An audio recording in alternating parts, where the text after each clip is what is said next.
Welcome to the Golden State Media Concepts College Football Podcast, your ticket to all things college football. Are you looking to get your college football fix? Looking to get the latest news on your favorite school's team? Join us as we talk college football from the national championship to college rivalries to bowl games to the Heisman Trophy to which conference is the best. We've got you covered for the Big Ten, SEC, Big 12, Pac-12, ACC, and everything in between.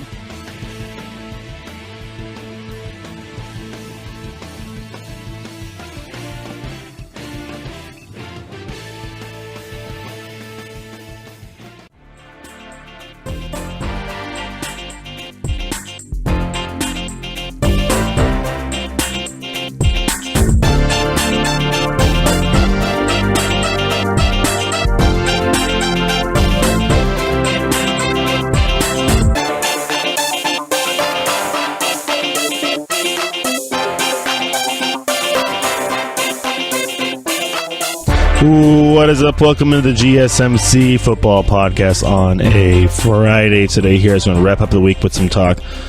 As always, this podcast is brought to you by the GSMC Podcast Network. It is the college football edition of the GSMC Football Podcast with your host, Tom Dougherty, as always, on a Friday, as we are going to get some talk on your Heisman hopefuls as we get through this drawn-out long off-season that just continues to never end. Because we have to wait for our football around here. We have to wait. I mean, honestly, if you want football, you can watch Canadian football. But if we want to wait for our football that we love every year, our college football or NFL, you got to wait a couple more weeks or a few more weeks before games start. Only a couple more weeks, I think, till we're going to be seeing players on the field. I know some NFL teams have already had rookies reporting very earlier this month, but yeah, this is going to be a season that I think is going to be of anticipation. I know this is right now we're in the, if you're basketball fans out there, we're in the summer of LeBron. Everybody's like, oh, where's LeBron going to go? Honestly, actually today is a big day, part of that for those who are paying attention to basketball. But as far as football goes, we can just speculate about what we're going to see this year. Who's going to start for Alabama? What's the what's the Heisman situation? Who's a Heisman favorite? I don't know. I think the fact that we haven't seen Nick Saban come out yet and come out with a definitive either depth chart like we saw over at Clemson, or even saying, "Oh, Tua, I like what Tua's doing right now," or I like what Jalen's doing now. I think that it goes to show you that he doesn't really want to make a definitive call, because he knows when he does that he's going to have to. He's probably going to have to go with Mr. Tagovailoa, because it's just too much riding against Jalen, and too much riding for Tua coming out of that game. So you got to give him credit. You got to give him all the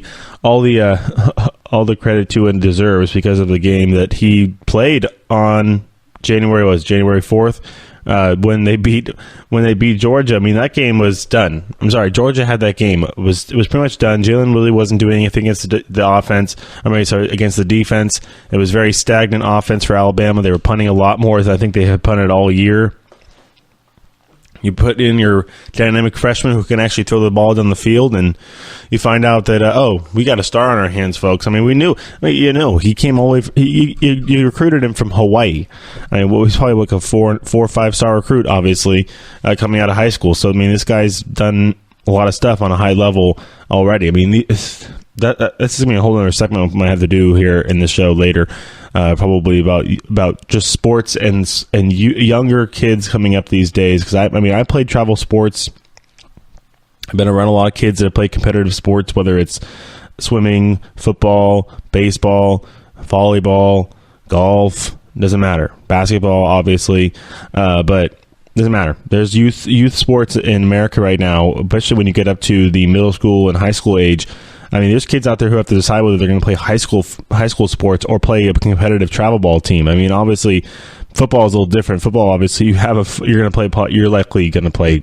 I mean, you're playing high school football, because high school football, especially at the highest level, is very, very competitive, very high leveled, and doesn't prepare you well for college. I mean, Tua, I'm pretty sure he's a state champion at his school in Hawaii. This is a guy who has been a highly touted recruit since he was, 14 years old. The thing is, that's why a guy who, that's why I'm like, when I read, Tua was going to transfer if he didn't play in that game against Georgia, I'm like, he was a freshman. He didn't know how would he possibly know that he was going to play or not? Obviously, he had confidence. The guy is 20 years old. Yeah, he always has confidence in his game, but he has to know that there's a system at hand. There's a way things work. You don't just assume a position, especially when a guy's been a starter for the whole year, the other guy ahead of you. But this is a guy who went to the same school as Marcus Mariota. This is a guy who has gone through the same we saw what Marcus can do. Marcus has been a pretty good NFL quarterback during his time now with the Tennessee Titans. But the thing is, also Tua has had Marcus as a mentor. He's had Marcus with him. He knows what to expect.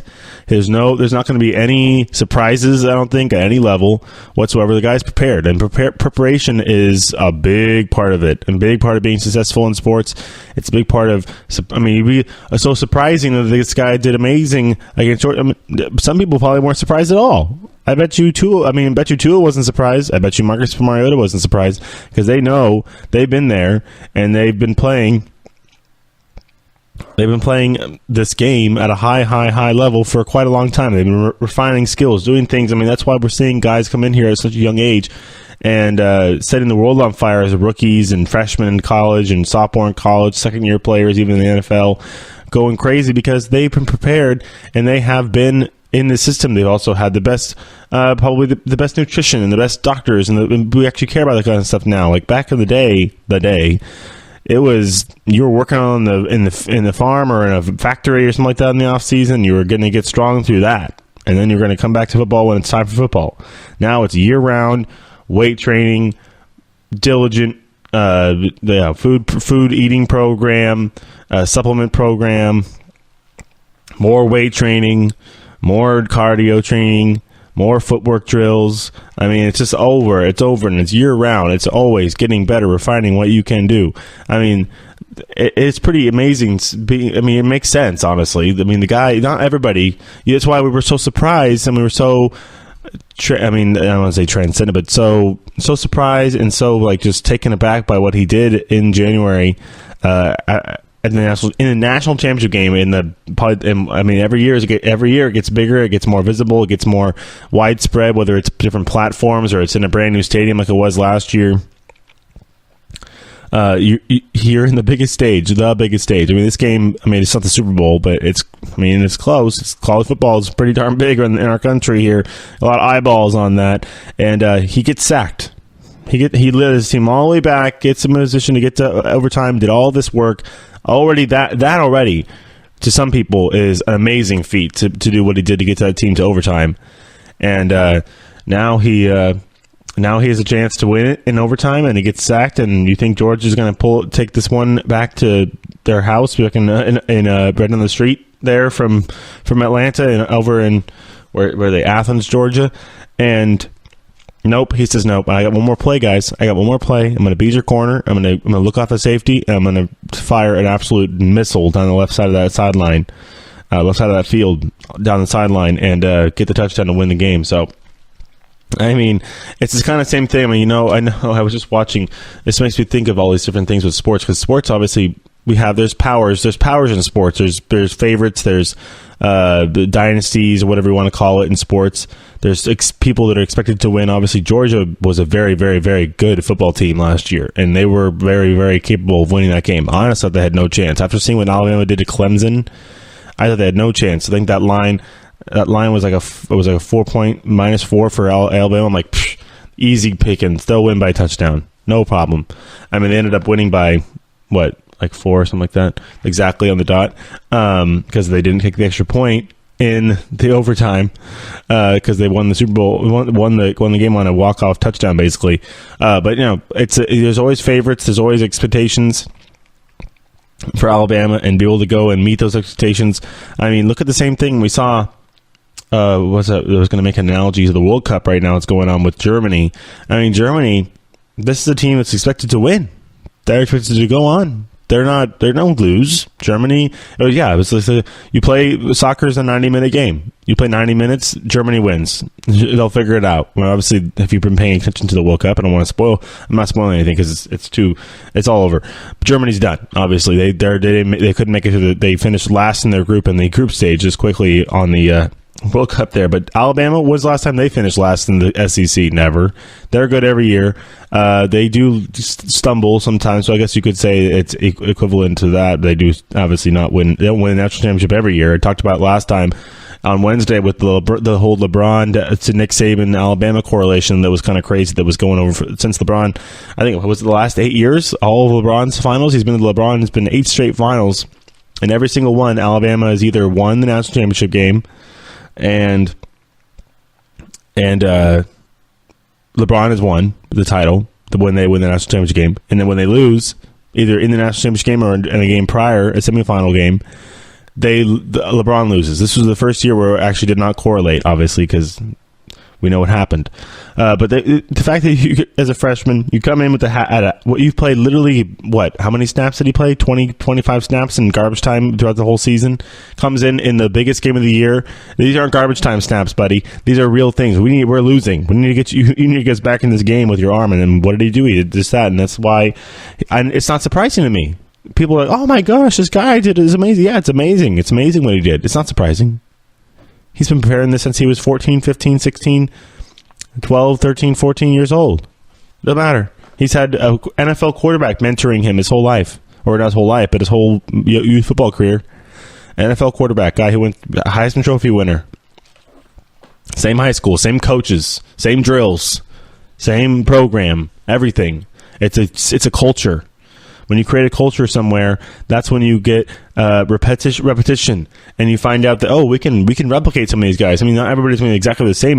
We aren't making like clay soldiers here, but we can instill the same values and same beliefs and same work ethic in every one of our players, and then they'll have their individualities. Obviously, they'll have their individual strengths, things that they're better at than others, things that they're not as good at than others. Obviously, there's different positions in football. That goes without saying. But and just being able to get somebody like a Tua Tagovailoa into a position where he can be that good, and now he's going to be coming into the season. And now going back to my main point, which was like, why do you think Nick Saban is going to pick what he's going to do right now? Why would he do that? Why would he do that? Why would he put that on Jalen Hurts? Why would he put that on Tua? You don't have to pick right now. We all kind of know in the back of our heads anyways. I mean, you're going to shock the world and just all of a sudden start Jalen Hurts.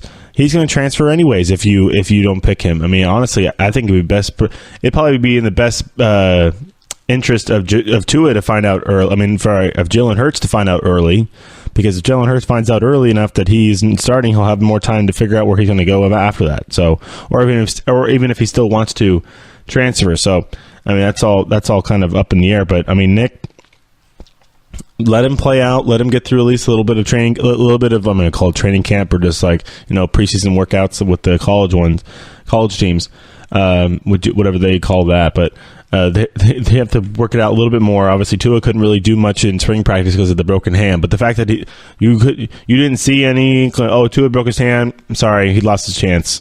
Like, no, the kid's too good to do that, and he's a Heisman Trophy favorite this year.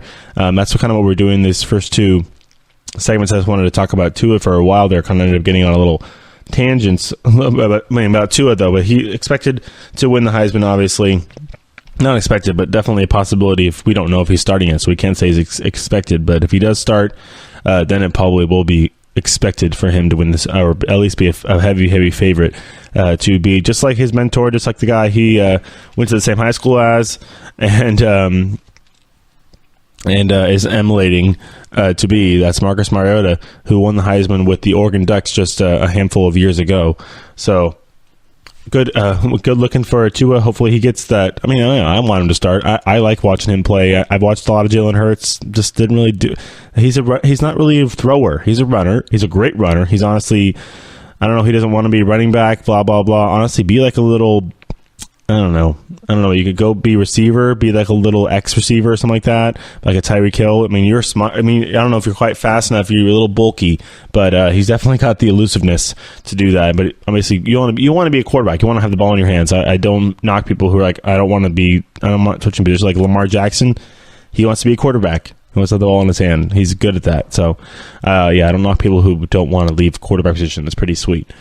All right, that'll wrap it up for the segment. Next one, we'll go over a couple of running backs that are Heisman Trophy hopefuls, as well as a couple other guys throughout the show, and then we'll give you my Week 1 predictions. We'll go through actually a lot of the top 25 matchups for Week 1. We talked about a lot of the matchups in general, but I really didn't pick who I thought was going to win. So we'll do that in the final segment after we go through a bunch of our Heisman favorites throughout these next 2 segments in the show. All right, stay tuned. We'll be right back.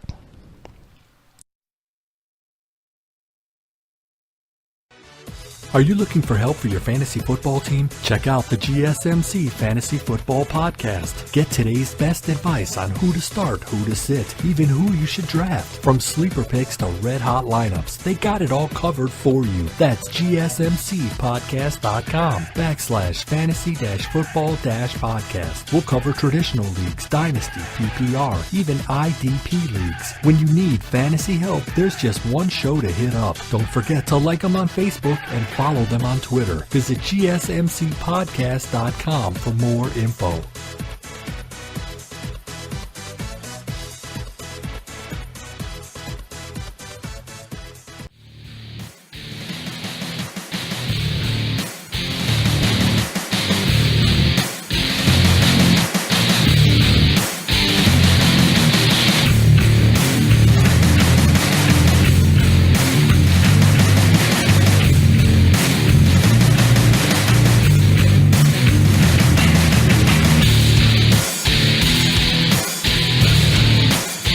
All right, welcome back to GSMC Football Podcast, the college football edition on a Friday. As we're back now, talking about some college athletes, some college football guys that we think are going to be good enough to win the Heisman Trophy this coming season.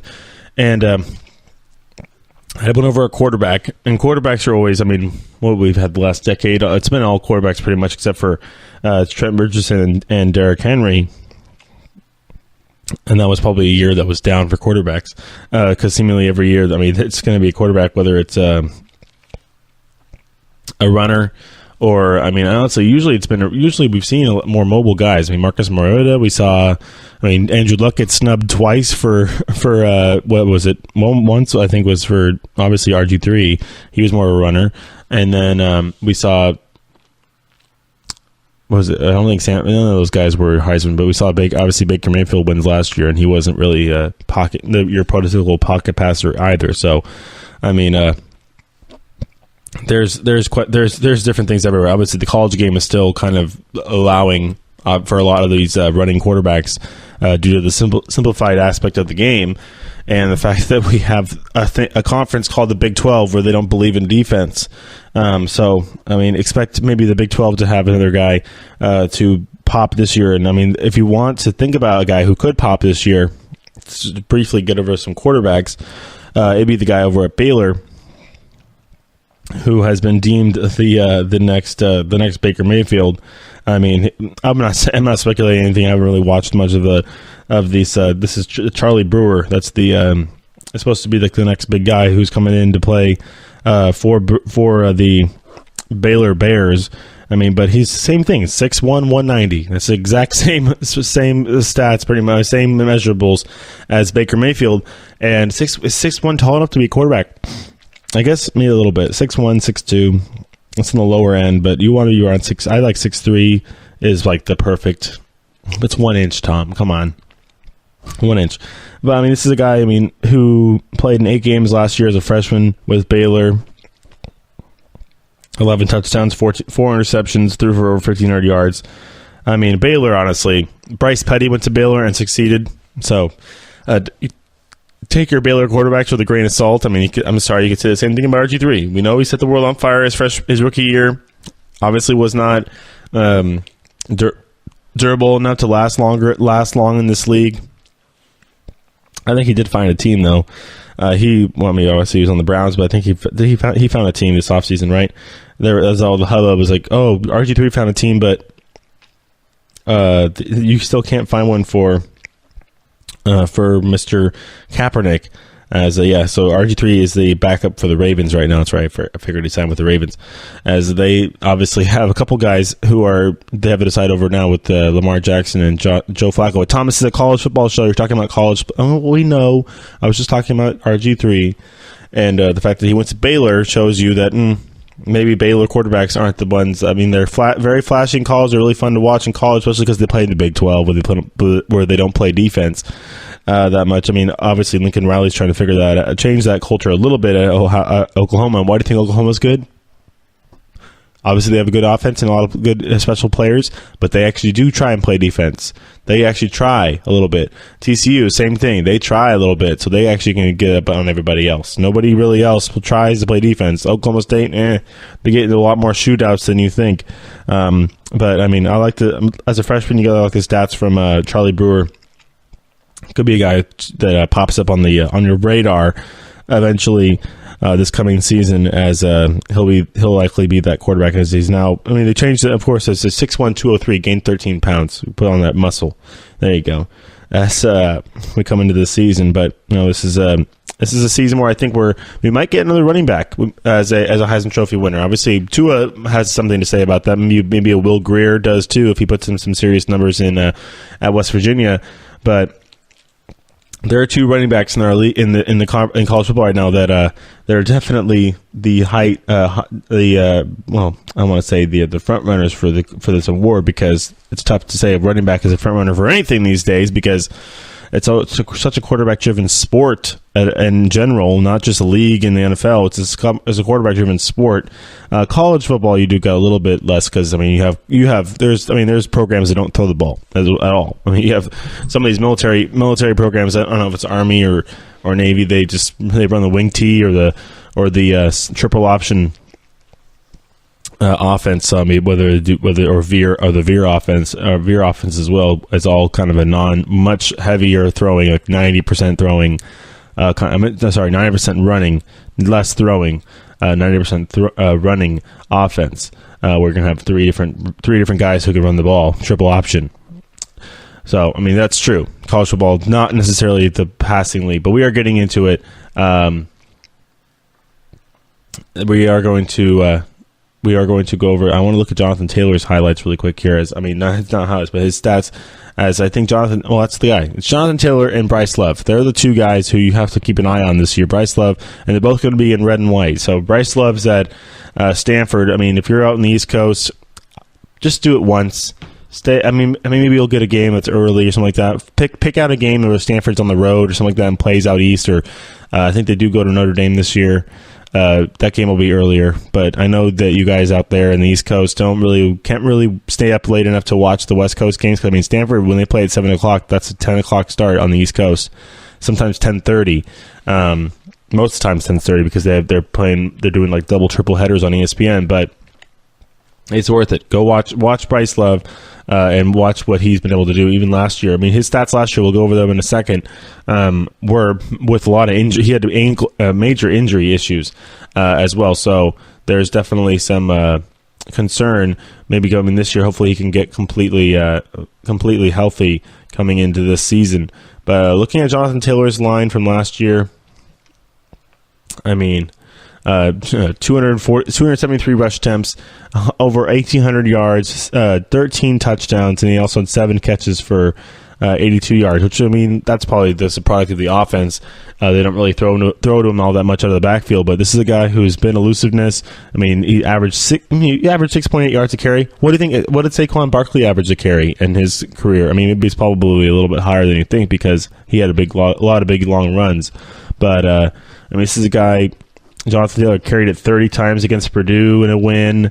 He's carried it 29 times in a win against Iowa. That's a big team. I mean, Florida Atlantic, but I mean, Nebraska ran it 25 times. He ran it 25 times against Nebraska and averaged 10 yards a carry. He ran for 248 yards on 25 carries. That's a lot of yards right there. and a couple touchdowns. So, I mean, this is a guy who's explosive. I mean, we haven't really heard about him, obviously, but he's going to be a guy who's going to make Wisconsin. If Wisconsin's going to have any chances here in the Big Ten, in the Big Ten West, I mean, obviously their schedule helps them out a lot. We've gone over that a lot, obviously, with the fact that Wisconsin's schedule is not that hard. I mean, look at last year. Last year they did have to play Michigan and Ohio State. But they played Ohio State in the Big Ten championship game because they were undefeated through the Big Ten schedule. Their toughest game was at home against Michigan. Their toughest road game was non-existent. Their road games last year were at Minnesota, at Indiana, at Illinois, at a weak Nebraska team without obviously Scott Frost yet, and at BYU, which is probably was their toughest road game, just matchup wise. BYU has a good program going, but they beat them 40-6. It's just ridiculous. It's ridiculous. They won their road games by a combined by an average of 30 points or something like that. Yeah, almost 25 points. They averaged their road wins. Their closest game was actually a home game against Purdue. 17-9 was the final. Don't even get me started with Wisconsin and their football team and their scheduling. I mean, this year Jonathan Taylor's probably due for another great year because they don't play anybody. They don't play anybody. I mean, I have to do it again. I'm going to do it again. I'm going to get lost in this little Wisconsin scheduling rant. I mean, basically, it's just Iowa that they have to worry about at all because Iowa has an equally weak schedule this year. So Nebraska, okay, Wisconsin, okay, here we go. They do actually have some decent road. Compared to last year, this actually is a tough schedule. Compared to this last year, right here, the schedule I just read to you guys before, that was 2017. 2018 actually does get a little bit tougher. They do have road games at Michigan and at Penn State and at Northwestern. So they do give them a little bit. Still no Ohio State.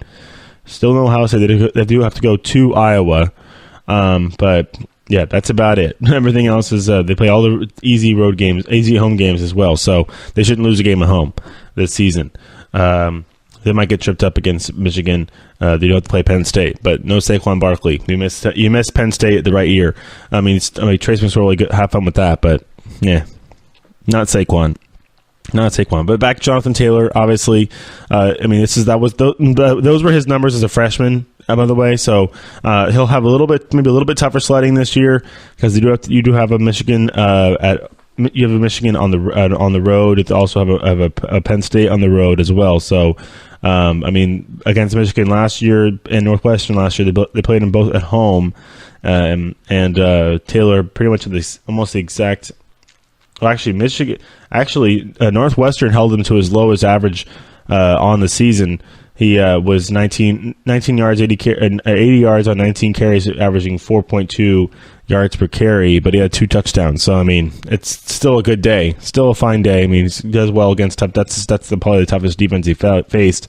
Maybe Michigan, but still, Michigan at least kept him out of the end zone, but he still ran for, 157 yards or 132 yards, 6.9 average.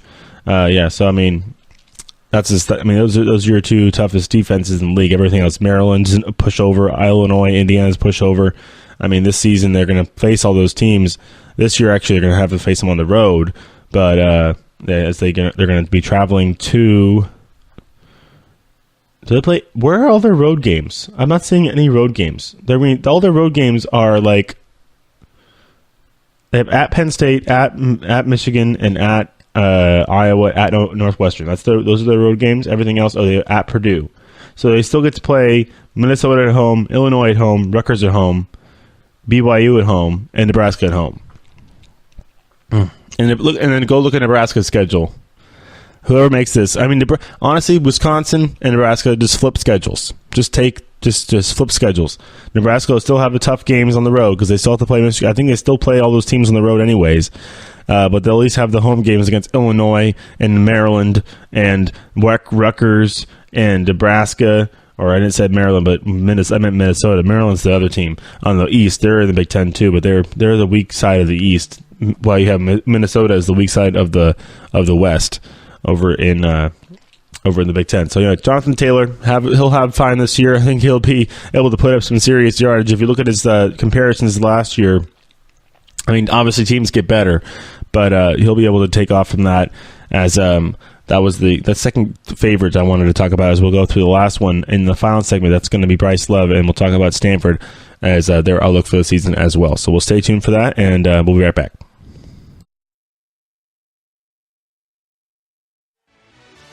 Check out the show that's built on the MMA. From the UFC to extreme cage fighting, they got the fights covered. Check out the GSMC MMA Podcast. Get the latest news on past or upcoming fights. Join us as we talk to and about some of the biggest names in the MMA, past, present, and future. When it's the fight game, there's just one show to check out. GSMCpodcast.com/MMA-podcast. Don't forget to like them on Facebook and follow them on Twitter. Visit GSMCpodcast.com for more info.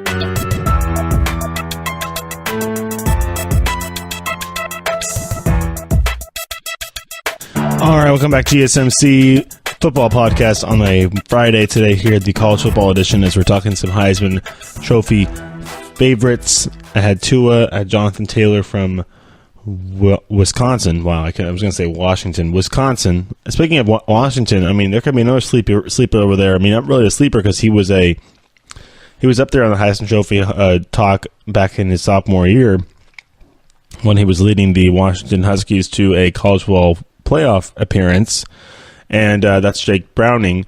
So Jake could, I mean, I don't know. He's healthy now. He's got his shoulder all figured out, and he's able to get that ball slinging down the field there in Washington, maybe turn in a Heisman caliber season for himself. But I mean, the guys who we talk about as favorites, the third one is a running back as well, but he's from Stanford. That's Bryce Love. We talked a lot about Bryce Love a little bit. I mean, this is a guy who is a biology major. I mean, I think he's come out and said he wants to be a doctor. This guy who's put up some serious numbers. I mean, he actually even played a little bit underneath Christian McCaffrey as kind of that second running back there at Stanford, and those guys were a dynamic duo for sure. As he did play, he's been at Stanford for 3 seasons, so he's staying for his senior year. He obviously is going to be another top of the line running back to come into the NFL. Of course, if he can stay healthy. So I mean, looking last year, I mean, this is a Stanford team that put up some serious points. I mean, they had multiple games where a game with 58, multiple games in the 40s. But Bryce Love, I mean, he only had 2 games over 30 carries. I mean, he's dealing with a lot of injuries.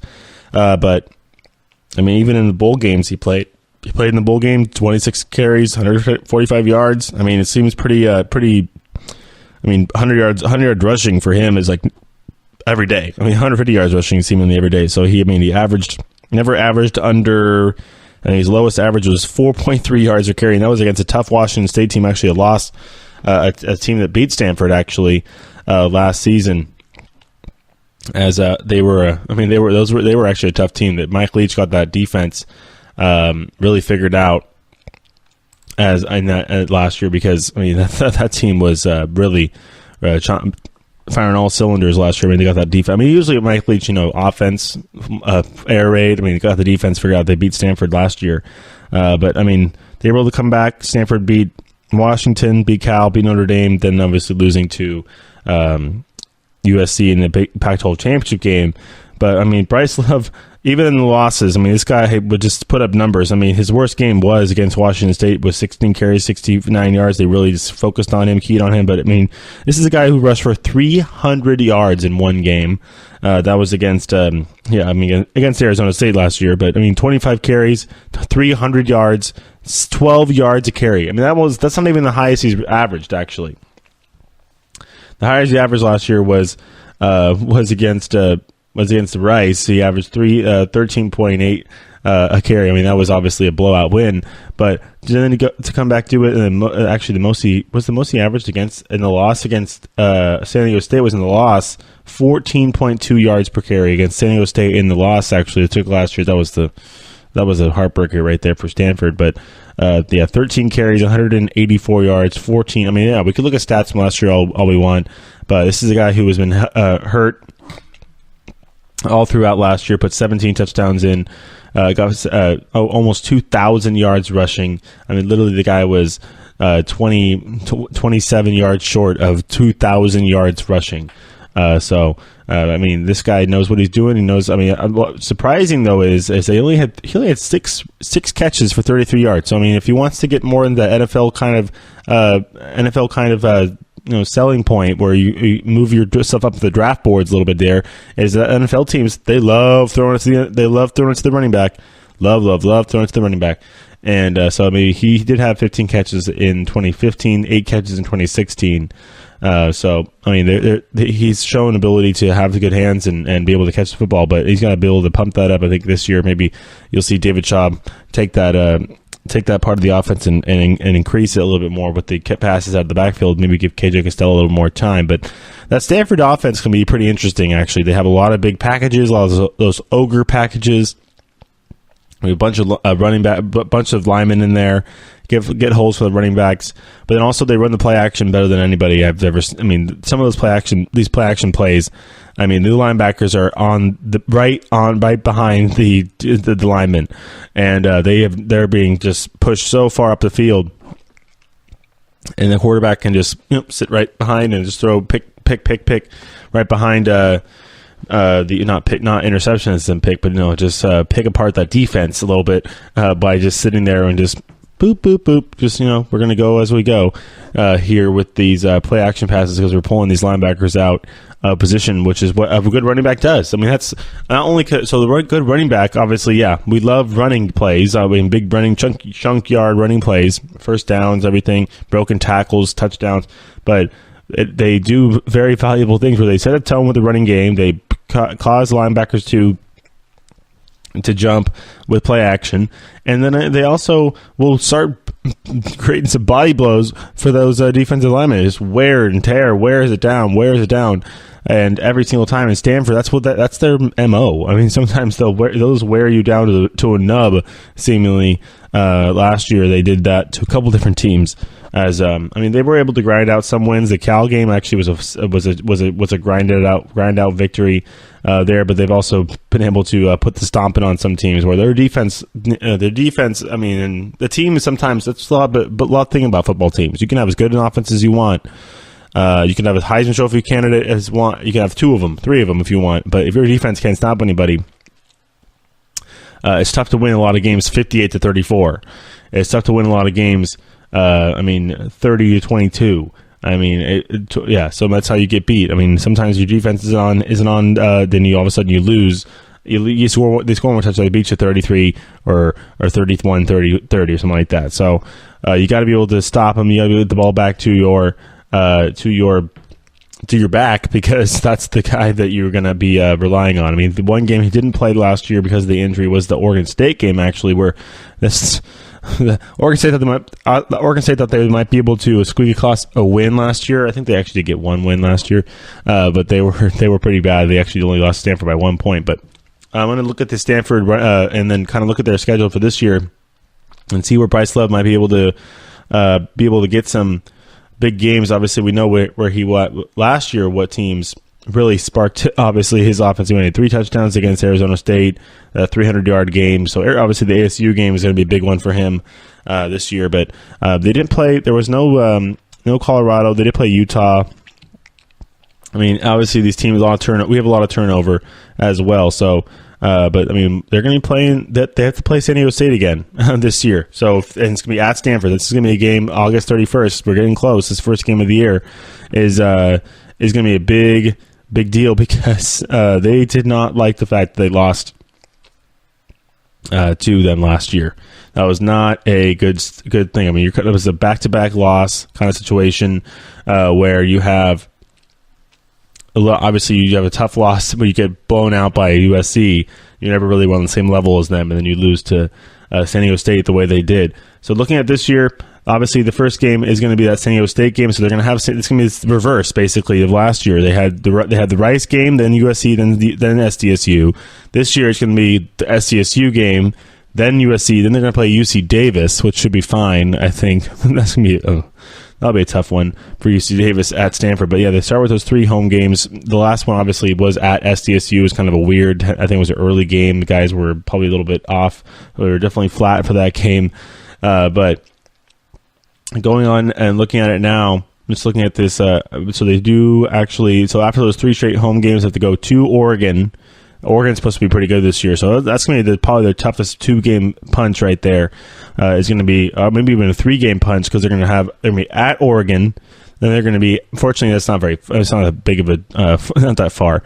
Just a quick little flight out to New Eugene, but then they're going to go at Notre Dame, which is obviously all the way in Indiana. So that's going to be the travel for that one. That one's going to be a night game though, because it's obviously Stanford Notre Dame will be a 4:30 start.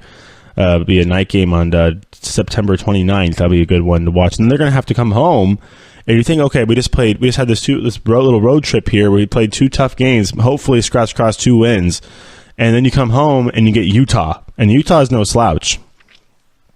Utah is no slouch whatsoever. So they'll be on their game for that one. They get a little reprieve. The Pac-12 can be kind of spicy this year, mind you. They get a little reprieve with ASU. And Herm Edwards, I'm not sure what they're doing down there. Washington State, obviously, no more Luke Falk, so we'll see what they're dealing with Mike Leach and his quarterback situation. They're going to be then it goes out to Seattle to play Jake Browning and the Huskies. So you play the Huskies at the end of the year. It could be a deciding factor for the Pac-12 North standings. Those 2 teams are definitely the favorites for that division in the conference there to get to a Pac-12 championship game again. Stanford they actually had a worse record overall because they lost that SDSU game, but they beat Washington head to head, so they had the tiebreakers at the exact same conference schedule for 7-2, losing to Washington State and then also to USC last year. But then so it's gonna be at Washington on my birthday weekend, yeah, and then versus Oregon State at home. Then they're gonna play the big game at Cal. So that's the thing. You're gonna have you stack all those road games up on the top of the schedule. You're gonna finish with 3 out of 4 games. Your last 3 out of 4 games are gonna be road games. Your last 4 out of your last 6 games are actually gonna be road games as well. So you're gonna be able to obviously, hopefully, reel off some wins at home with that USC game at home. But it's gonna be tough sledding at Washington. They obviously are gonna get Oregon State at home. That'll be a pretty easy one, no offense, but and then at Cal, at UCLA, that could be a tricky little situation there too. But I mean, this is college football. This isn't like, try and win all your home games. Maybe you get a couple road games and you'll find the playoffs, like in the NFL. You win all your home games, that's 8. You win 2 or 3 road games, that's 11 wins right there. In football, in college football, you can't lose. You can lose maybe 1, and the one I think they might lose is the Notre Dame game because it's on the road. Coming off of another road game, that Oregon game is not going to be easy as well. I think they do get past Washington. I think they do get past Oregon, but it's going to be up to KJ Costello. Bryce Love can't do it all himself. He can't throw the ball. He's a running back, so he's going to set the tone. He's going to probably make it easy for him. He's going to make it easy for him setting up those play actions. But that's something that we have to be careful of. So. Then we're gonna go and actually I want to take a little peek really quick. So I know we don't really talk about betting all that much, but there are some guys who we don't want to forget about on here. So as far as Heisman Trophy winners, or possible favorites and picks. So you can't forget about Justin Herbert over at Oregon State. Obviously the Ducks. They're going to be pretty good this year, coming back after a bit of a couple down years. Justin Herbert's a pretty good quarterback over there. Will Greer at West Virginia. Jake Browning up at Washington, and then I'm trying to think of maybe even a Shea Patterson. We haven't really talked about him, obviously, because he's still coming to a new program. He can't forget about him. Trace McSorley, can't forget about him. So there's a lot of different guys, especially the quarterbacks. Can't forget about those quarterbacks. especially the ones on Jake Fromm. Maybe you see a surprise from Jake Fromm. We don't know. Obviously, he's kind of under the radar right now. We like those top running backs in Tua, but there's a lot of different options as well. So we'll come back in just a moment after the break, and we'll go over some of our week 1 predictions. I'll probably go through a bunch of different I'm going to go through a bunch of different of my teams I like paying attention to. Stanford. I'll talk about the Stanford SDSU game, and then maybe even and even the Auburn Washington game and the Michigan Notre Dame game. A big one. Then we'll go over some more of the top programs in their week 1 matchups as well. I mean, some of them obviously aren't as big as others, but we have the obviously Alabama and Louisville game as well. So there's more and more of these kickoff weekends are pretty fun to go over. So we'll talk about that when we come back.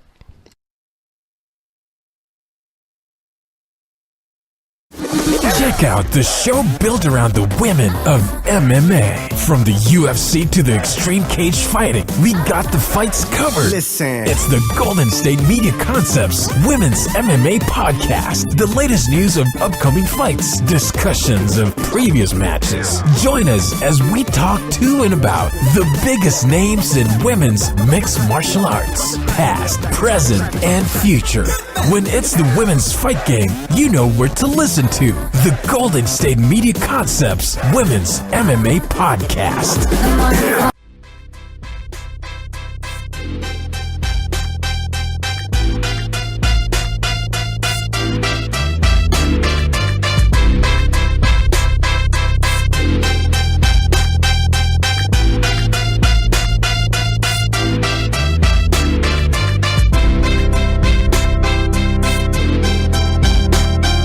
All right, welcome back to GSMC Football Podcast, the college football edition on a Friday today here as we are going to do the final segment of the day here. We're looking at some of the predictions for week 1 of the college football schedule. Obviously, we're going to get a bunch of great matchups with the Washington Huskies playing the Auburn Tigers down. All these games are going to be neutral field, so not all of them, but most of them will be a neutral field, as this is going to be a big week in college football, as we like to. Got to give credit. Everybody, they know how to start off a good week. They don't take advantage of the fact that they're going to be starting a week earlier than the NFL does, and making sure that we have the top games available for everybody, and to make sure we definitely prop them up appropriately, because there's going to be some big ones coming up this year.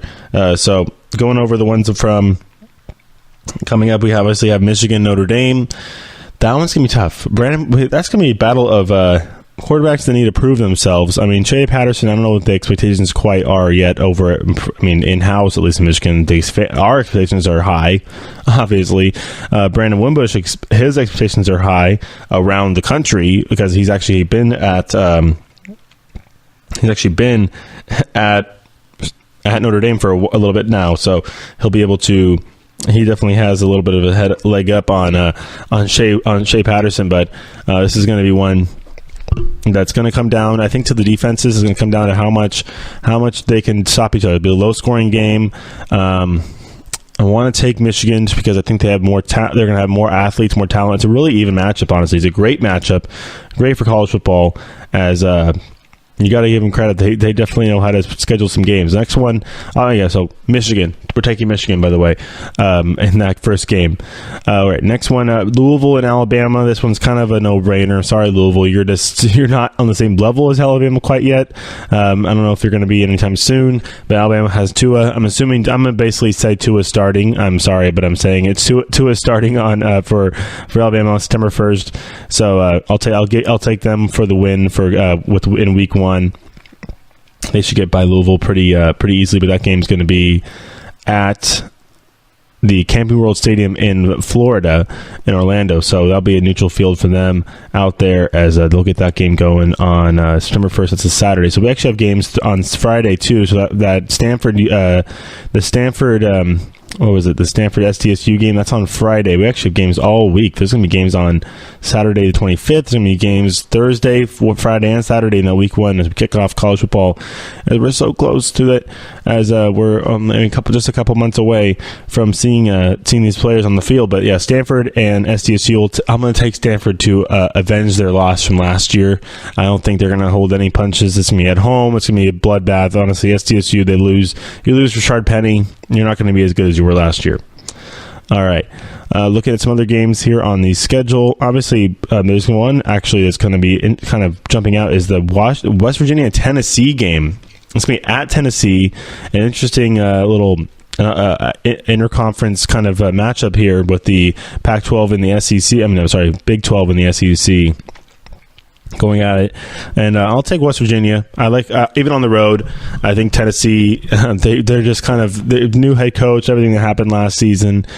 West Virginia is actually going to be pretty good this year. Honestly, I think they can be a one-loss team this year, especially in the Big 12, where wins are just seemingly tumbling out of everywhere. We're going to get. There's a lot of wins on their schedule. I can go talk about West Virginia for a second here because they're going to be very good. Obviously, they have Will Grier coming over from Florida. He sat out his time. He did has gone through all of his bad publicity because I know he's had some. But you can't knock the kid as there's going to be. There's going to be learning curves every time, but the fact that he's now in a new place, in a new, better area, has been able to get into that program and been able to do his work, get through a spring practice, look really good, have everybody hoping he's going to do well, should be just fine coming into this season as we hope, because he's a good player, and we like to see players do well coming into week one of the season. So. I want to look at the West Virginia schedule really quick here because they do open with Tennessee, and playing in that in that Big 10 can be Big 12 can be kind of interesting, and because you're going to play a Kansas, probably that's a win. You're going to play you're going to play. I don't want to say Iowa State's an automatic win. I don't want to say that, but it's getting close to it. You're going to play a Baylor. You'll be a favorite in that game. So looking at their schedule for this coming season. They do start off at home, so we'll see if they're going to go on the road for week 2. I don't think we looked at these schedules. I want to just double check here. So yeah, they're going to start at home against Tennessee, then they go they'll take the Youngstown State, and actually play NC State as well. So they play an ACC opponent as well. So they play 2 interconference. So that's a pretty good non-conference scheduling right there by West Virginia. You got to give Dana Holgorsen some credit, because if they can get past Tennessee and NC State, those are 2 Power 5 teams in their non-conference schedule. They can help them with their strength of schedule.